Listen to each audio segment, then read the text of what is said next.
Why do humans make art?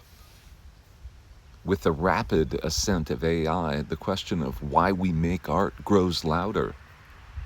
How will AI affect human art making? To answer this question, we necessarily need to look at our past.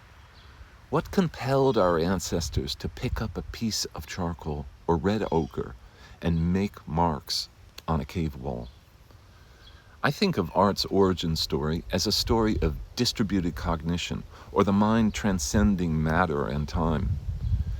Neuroscience has shown there is a reciprocal relationship between the brain and the body. From Descartes, we inherited a lingering error, the notion that there is a division between the mind and the body. But it's not true. Our bodies are more like an extension of the mind, a distributed mind. We now know that you can change the neural pathways of your brain by using your hands. When humans became bipedal, our hands were freed to make tools.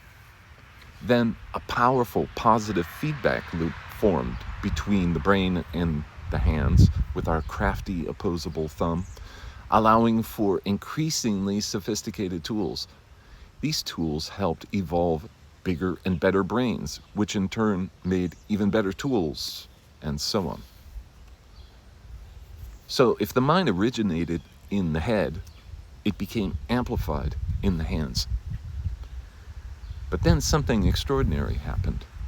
When we first used that opposable thumb to pick up a piece of charcoal and make marks, the mind extended outside of the body and onto the surface of the cave wall.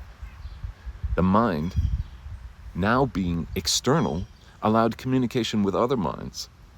So cognition had distributed itself into a network of minds, orders of magnitude more powerful than any single mind. And it also transcended time. Look now, it's even communicating with us 30,000 years into the future of its maker. First, we made tools for our hands, then tools for the mind, such as art and language. That first art could be seen by some as a proto-language, but if cave art's chief contribution was only as the origin of language, then one might expect art to go extinct as language became increasingly sophisticated. But that's, of course, not what happened. Art continues to this day because it deals with a category of knowledge called tacit knowledge, which, unlike explicit knowledge, cannot be fully contained by the written and spoken word. I think we all resonate with the notion that we know more than can be told. Deep inside us, there is something beyond words, the ineffable.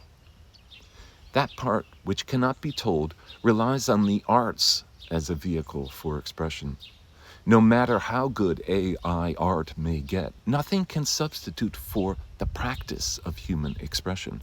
For art is more than just an object. It is the result of a process. In an age of such discontent, of such anxiety, where so many suffer from a lack of meaning, creative practice has proven itself to be one of the most effective forms of therapy for navigating the subjective but consequential realm of emotion and feeling. For so long, science ignored the elephant in the room that is subjective experience. But now we know it's crucial to learn how to manage and process emotion over time through a disciplined practice.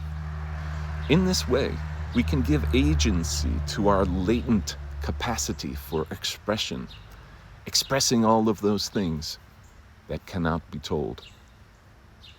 And maybe that's a question worth thinking about. Bye.